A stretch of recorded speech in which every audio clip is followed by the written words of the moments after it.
नमस्कार दोस्तों, स्वागत है आप सभी का online net first YouTube channel में। इस वीडियो में हम बात करेंगे तमाम भर्तियों की लेटेस्ट अपडेट के बारे में, जो कि संबंधित है उत्तर प्रदेश की तमाम अलग अलग भर्तियों को लेकर। एक एक करके सारी भर्तियों की जानकारी आप सभी को दी जाएगी। वीडियो को जल्दी से लाइक कर दें, साथ ही शेयर कर दें और चैनल को सब्सक्राइब करना बिल्कुल ना भूलें, जिससे कि आपको इसी प्रकार की ऑथेंटिक और सटीक जानकारियाँ सबसे पहले मिलती रहें। तो चलिए दोस्तों, वीडियो शुरू करते हैं। दोस्तों, आगे बढ़ने से पहले बैंक मेगा कॉम्बैट में हिस्सा लेना बिल्कुल ना भूलें। 60 मिनट में 45 क्वेश्चन के आंसर देकर आप सभी जीत सकते हैं 1 करोड़ तक की स्कॉलरशिप। इसके अलावा और भी बहुत सारे प्राइज। 23 जनवरी सुबह 10 बजे से एनरोल करने के लिए आर गौतम 10 लगाकर आप सभी एनरोल कर सकते हैं। हिंदी इंग्लिश के अंदर आपको दोनों में देखने के लिए मिल जाएगा।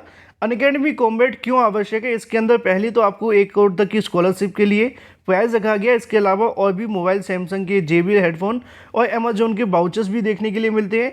आपको हिंदी इंग्लिश दोनों में टेस्ट देखने के लिए मिलेगा, जो क्वेश्चन तैयार किए गए टॉप एजुकेटर्स के साथ हैं। अभी लिंक पे क्लिक करें और एनरोल करें, लिंक वीडियो की डिस्क्रिप्शन में है। सिर्फ 1 घंटे में आप पढ़ाई के साथ साथ बहुत सारे इनाम भी जीत सकते हैं, साथ ही स्कॉलरशिप। तो देर किस बात की, अभी लिंक पे क्लिक करें, एनरोल करें। आर गौतम 10 लगाना बिल्कुल ना भूलें, जो कि आपका एनरोल कोड है। शुरुआत करेंगे दोस्तों सबसे बड़ी अपडेट के बारे में, जो कि संबंधित है उत्तर प्रदेश के अंदर लगातार हो रहे कोरोना विस्फोट को लेकर। सिर्फ उत्तर प्रदेश की अगर बात ना की जाए तो पूरे देश के अंदर ही कोरोना का विस्फोट लगातार आप सभी को देखने के लिए मिल रहा है। और आए दिन कहीं ना कहीं कोरोना संक्रमितों के जो आंकड़े हैं बढ़ते हुए दिखाई दे रहे हैं।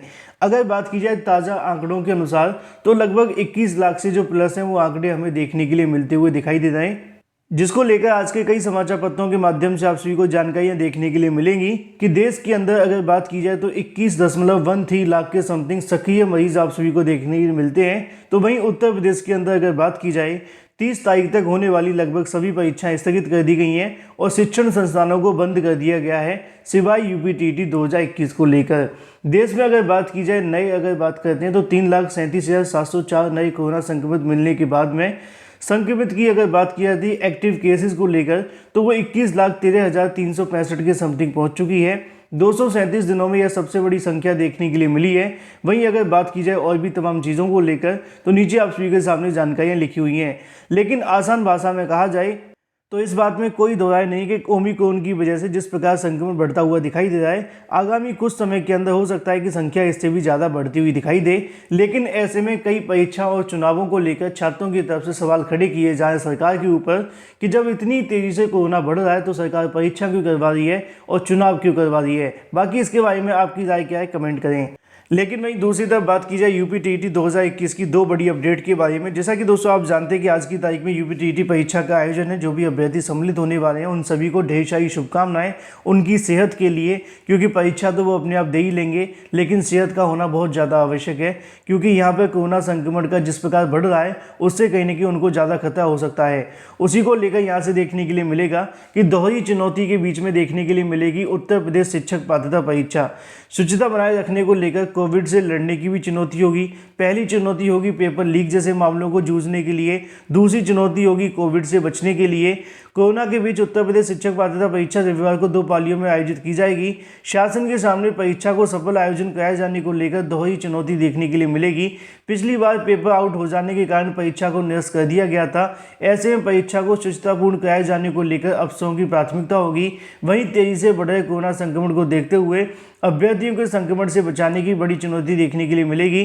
परीक्षा में शामिल होने वाले अभ्यर्थियों के लिए रोडवेज बसों की यात्रा मुफ्त की गई है, जिसको लेकर जानकारी आप सभी के सामने लिखी हुई है। तो वहीं दूसरी तरफ अगर बात की जाए हर केंद्र के ऊपर कोविड कक्ष भी बनाया जाएगा, जिससे कि अभ्यर्थी अगर कोरोना संक्रमित पाया जाता है तो उसके अंदर बिठाकर उसका यहाँ उपचार किया जाए, साथ में परीक्षा भी दे ली जाए। लेकिन वहीं दूसरी तरफ अगर बात की जाए पेपर लीक जैसे मामलों को लेकर सरकार की ओर से बड़ा फैसला लिया गया है। यहाँ पे जो STF पहले से ही लगा दी गई है। नकल माफियाओं के ऊपर पुलिस की जो नज़र है वो देखने के लिए मिलेगी। सरकार की तरफ से दावे किए जाएं कि रविवार को होने वाली शिक्षक पात्रता परीक्षा को देखते हुए पुलिस के साथ ही STF ने भी कमर कस ली है। जिले के प्रत्येक केंद्र पर सुरक्षाकर्मी मौजूद कर दिए गए, जिससे कि आगामी समय के अंदर कोई भी इस प्रकार की जो अप्रिय घटना है वो देखने के लिए न मिले। साथ ही अगर बात की नकल माफिया और सुरागशी जो गैंग होते हैं उनसे भी बचाने का प्रयास किया जाएगा यूपी टीईटी के पेपर को लेकर। लेकिन फिलहाल ये कितना सही तरीके से हो पाएगा ये भी एक बहुत बड़ा सवाल है, क्योंकि इससे पहले भी दावे और वादे किए गए थे लेकिन पेपर आउट हो जाने के चलते रद्द करना पड़ा था। बाकी कुछ ही घंटों के बाद सारी चीज़ें आप सभी के सामने होंगी। लेकिन वहीं दूसरी तरफ बात की जाए अपनी अगली अपडेट के बारे में जो कि संबंधित है आईटी सेक्टर को लेकर। यहाँ पे अगर बात की जाए आगामी समय के अंदर उत्तर प्रदेश में होने वाले चुनाव और चुनाव से पहले लगातार कई अलग अलग घोषणाएं की जा रही हैं। हाल ही में आप सभी ने देखा था कि उत्तर प्रदेश कांग्रेस के माध्यम से घोषणा की गई थी कि अगर उनकी सरकार बनती है तो 20 लाख से ज़्यादा को यहाँ पर सरकारी नौकरी देने का जो प्रयास है वो किया जाएगा।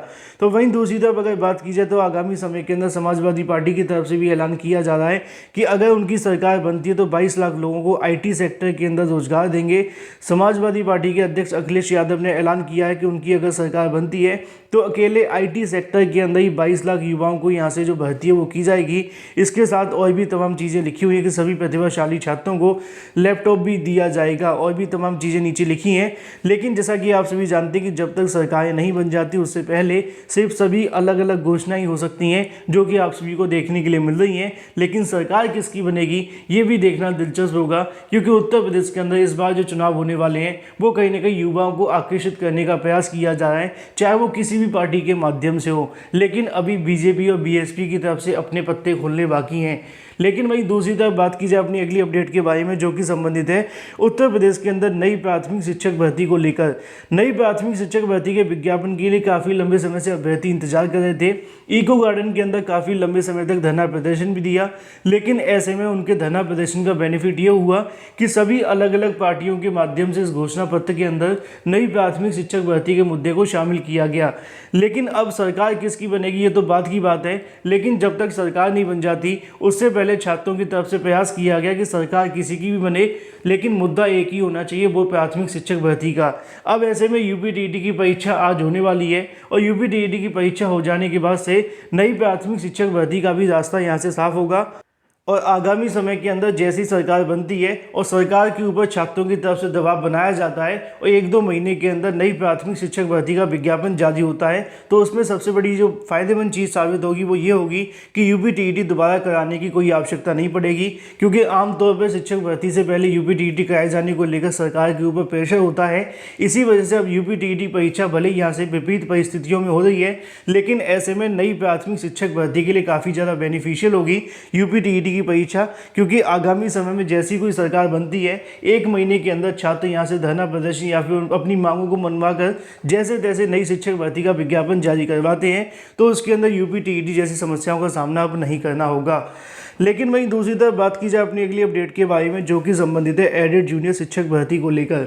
इस भर्ती का काफ़ी लंबे समय से अभ्यर्थी इंतजार कर रहे थे। परिणाम जारी हो जाने के बाद अभी तक अभ्यर्थियों को नियुक्तियां नहीं मिल पाई। 69,000 शिक्षक भर्ती काफ़ी लंबे समय पहले निकली हुई थी, उसकी तीसरी चौथी सूची जारी हो चुकी है, लेकिन अभी तक एडेड जूनियर शिक्षक भर्ती को लेकर पहली सूची भी आना बाकी है।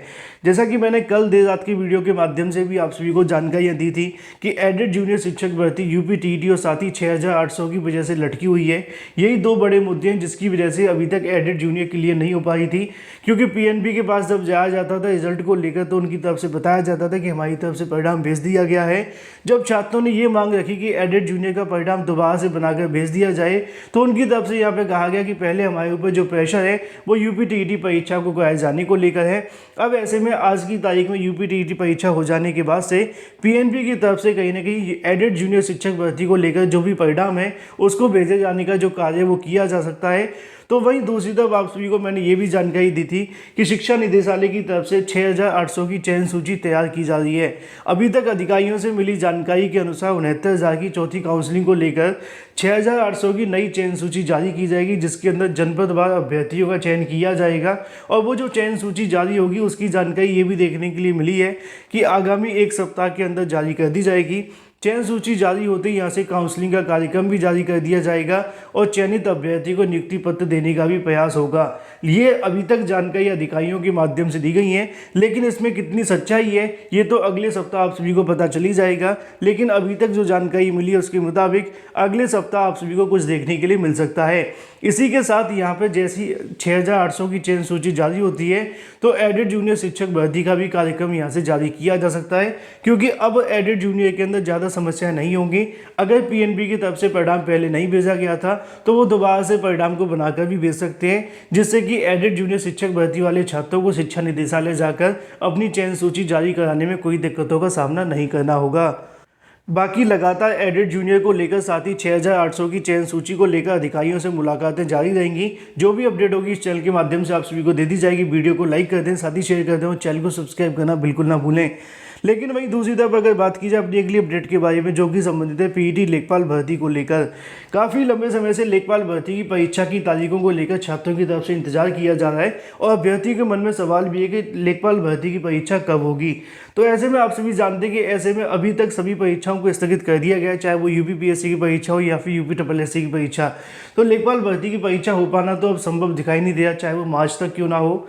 मार्च के बाद ही इसकी जो परीक्षा का वो आयोजन है आपको देखने के लिए मिलेगा, क्योंकि यूपीएससी पहले से ही काफ़ी लेजी है, लेकिन जब ऐसे कोरोना का संक्रमण आ जाता है तो वो और भी ज़्यादा सुस्त हो जाता है।